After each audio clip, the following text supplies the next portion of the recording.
I was paid a healthy bounty for Ringo and Curly Bill, and realized there was real money to be made. That's why I went after Henry Plummer.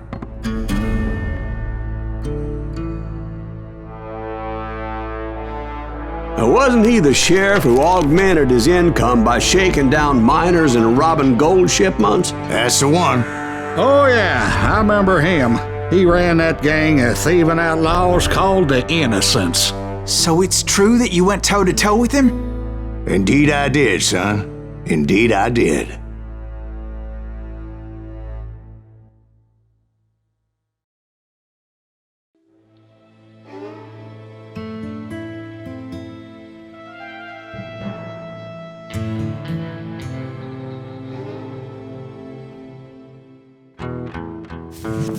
I knew I needed resources if I was going to track down Roscoe Bob Bryant, and hunting Plummer looked like a good way to get rich quick.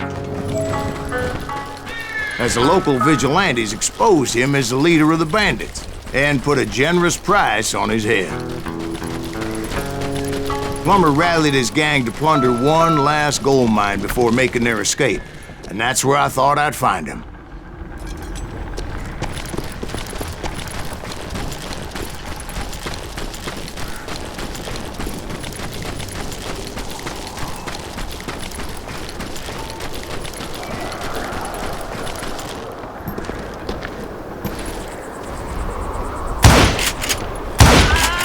My late father pointed out to me more than once.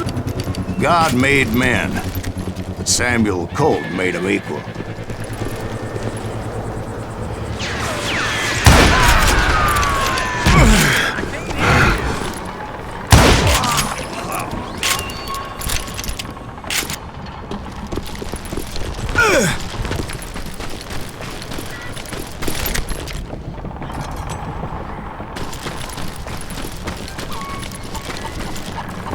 I knew that dynamite wasn't mine, so I decided the polite thing would be to return it. It was the biggest gold rush since Sutter's Mill in '48. Unfortunately, prospectors weren't the only ones drawn to those riches. There were thieves and killers, robbing travelers and hijacking gold shipments. Like those that ran with Plummer. Some were just regular folks I knew from town, drawn by greed and easy pickings. Charlie Crow, the blacksmith. James, who worked in the stable. Sam and Jeremiah Barber, the butcher's son. Of course, the rest were veterans of the Civil War. Stone-cold killers trained on the bloody fields of Shiloh and Antietam. Plummer had a lot of men on his payroll. A hell of a lot. That son of a bitch pretended to protect the public with one hand, while stealing them blind with the other. He set up a defensive perimeter which I had no idea how to breach. Dangerous, desperate individual. I was outnumbered and in way over my head. But I was too damn stubborn and stupid to realize it. I thought I was some kind of hero. I finally made it past and headed on to meet my destiny. But first, I had something I needed to figure out. I had a few ideas on how to get into that mine, but once I made my decision, I knew there was no turning back. So my first thought was to enter the nearest mine portal. I saw an entrance. Made sense. It was the quickest way in, but that also made it more dangerous, as there would undoubtedly be enemy pickets posted along the way.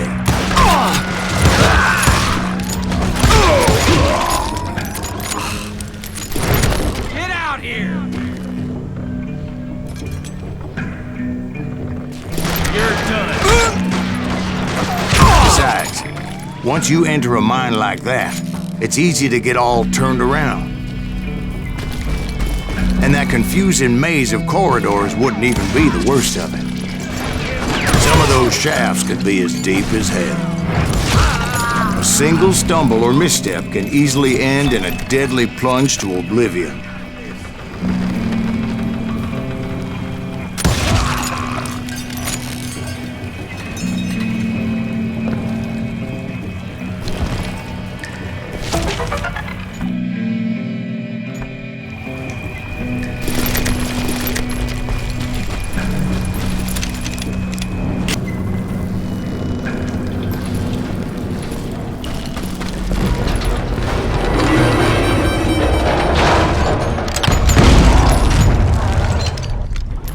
I would just need to be careful not to blow myself to kingdom come.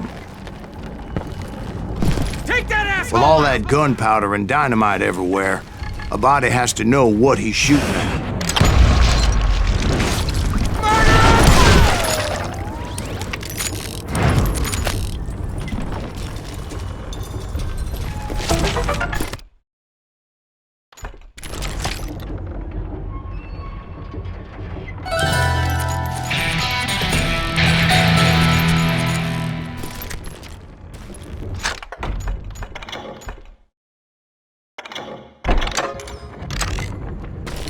One wrong bullet could have turned that mine into a dad-blasted tube.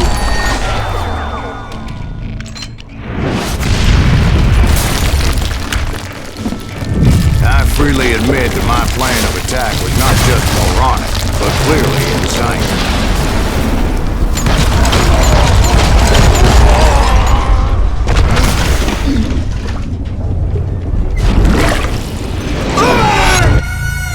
It's a good thing that I abandoned that ridiculous plan before I even tried it.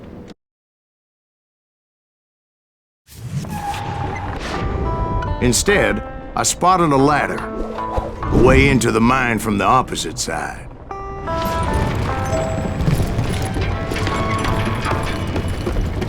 It was a long way around, but that approach seemed more sensible at the time. Of course, being I had a problem with heights, that scaffolding scared the bejesus out of me. Climbing down that ladder required some caution, because even though I had a younger man's reflexes, no man can dodge a damn bullet while climbing down a rickety ladder. I needed to make a leap of faith. I was determined not to give up, however, as Sheriff Plummer seemed quite the despicable character. When the vigilantes discovered what the sheriff was up to, people were outraged. That 10,000 they put on his head would go a long way to helping me find old Bob. And I had made it my mission to settle that score come hell or high water.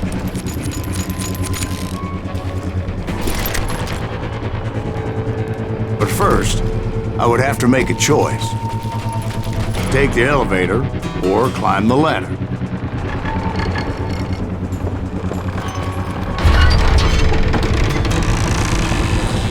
I picked the more convenient and more dangerous route.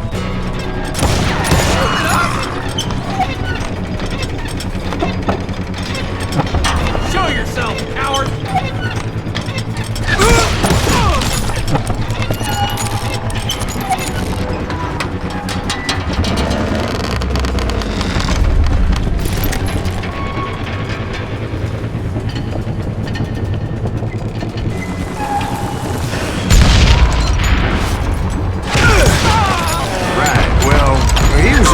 Both places at one time or another, but that's neither here nor there.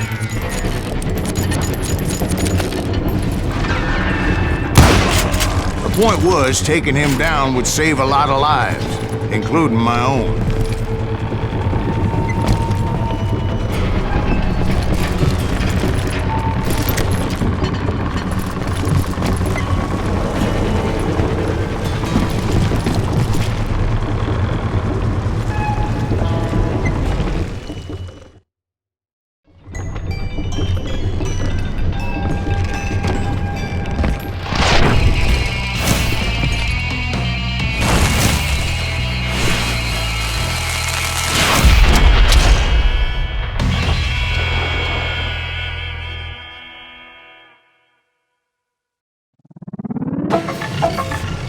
They're gonna need a dustpan to pick you. This thing is just getting worse and worse for you, ain't it? Henry Plummer was clearly unhinged, and I could see right away that this was gonna take some doing. God damn it! I need some help here! Come on, boys! Take this cocksucker out! Come on, kill him! Better hide!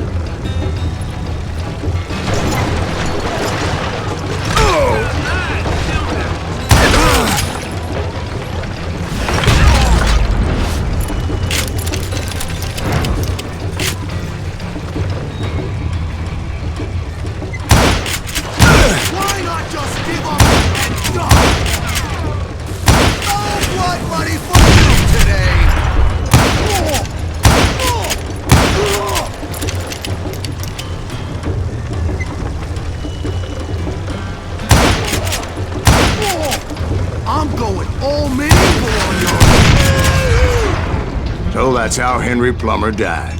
Him and his crew were worth their weight in gold. And now, I was officially a bounty hunter.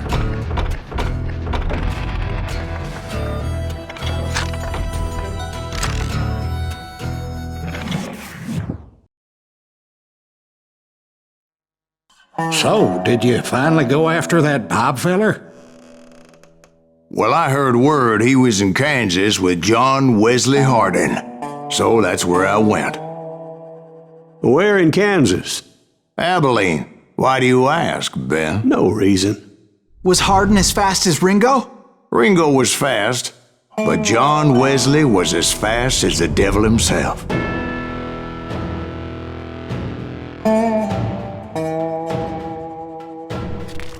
Hell, he killed his first man at 15. From that day forward, he had a price on his head and wouldn't back down for nobody, not even Wild Bill Hickok himself.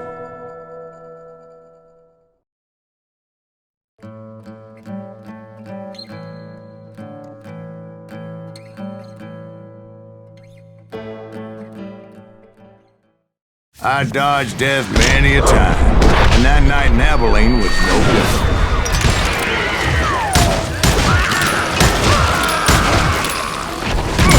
I was there with the intention of finding that bastard Bob and collecting the bounty on John Wesley.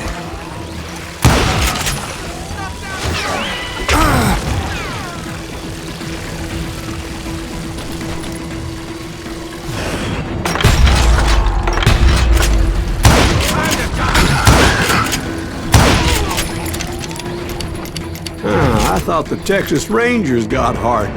Yeah, that's what they want you to believe.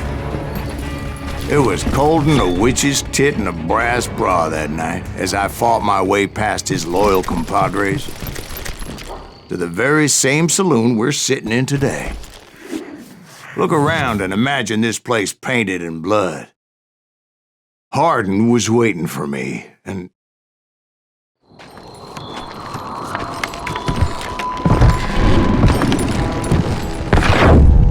wait, I'm jumping the gun here. Let me back up and give you some background on this sumbitch. He deserves that much. Don't you think so, Ben? John Wesley Hardin was a killer. By the end, he confessed to taking the lives of 42 men. Fathers and husbands, brothers and sons, men with families who cared about them. He was a bona fide folk hero by then, and had amassed a gang of armed miscreants and other assorted thugs. He and his men set up camp outside of town, and I was hoping Bob was among them. Damn it! Shoot that son of a bitch! Hold still! They didn't ask why I was there. They knew, as most of them were wanted as well. I figured Hardin was here somewhere, but to get to him, I'd have to get past his gun hands. I had to spill a lot of blood to find out Hardin wasn't in that camp. He was carousing in town with his closest friends. Hardin's boys apparently didn't want me to reach the Bull's Head. Some were hightailing it into town to inform their jefe of my unwelcomed presence.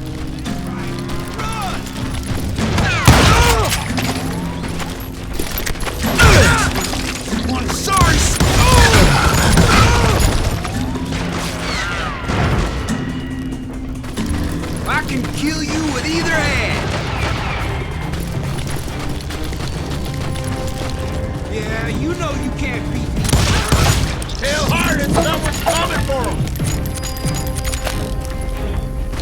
Stop that sumbitch! Let the boys know we got another law dog.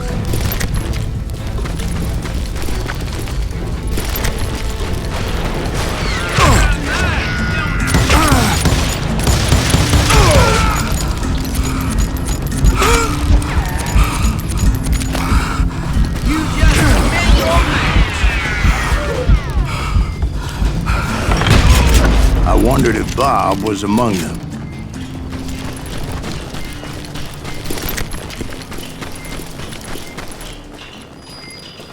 And I steeled myself for the fight ahead. For as good as I was, Deep down, I wondered if John Wesley wasn't just a little bit better.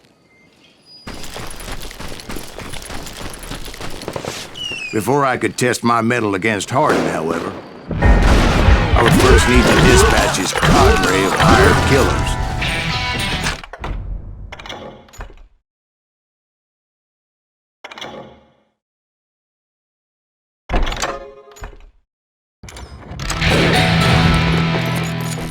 Most of these degenerates were beyond redemption, but John Wesley might have been a different story. I didn't learn until later that that night was in fact his birthday celebration.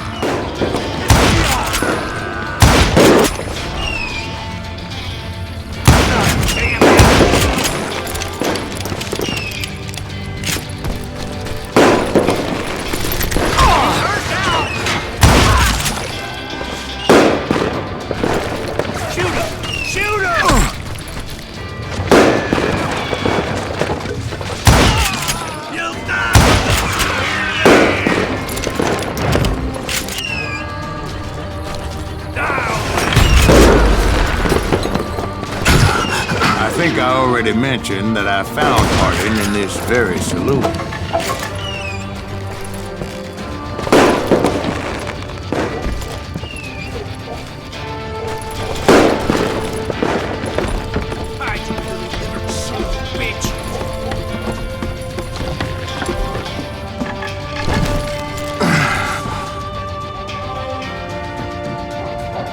Suffice it to say, nobody there was happy to see me. Watch where you're shooting.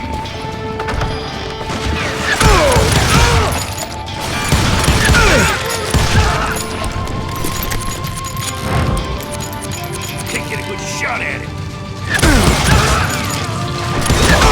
In fact, I felt a certain hostility.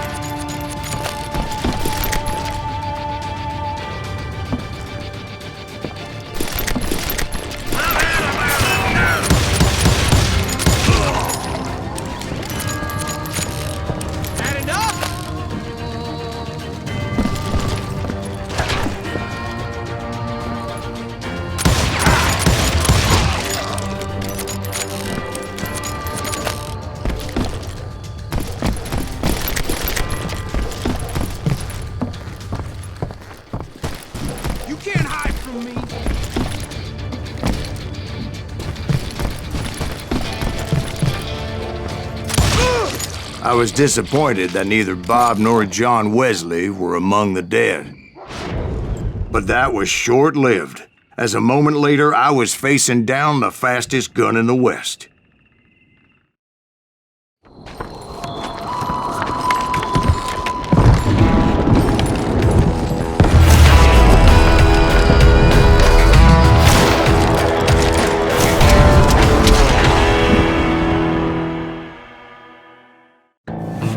I felt a bolt of adrenaline, or maybe that was fear. He was well known for his tricks, and I knew I'd need my own if I was ever to defeat him.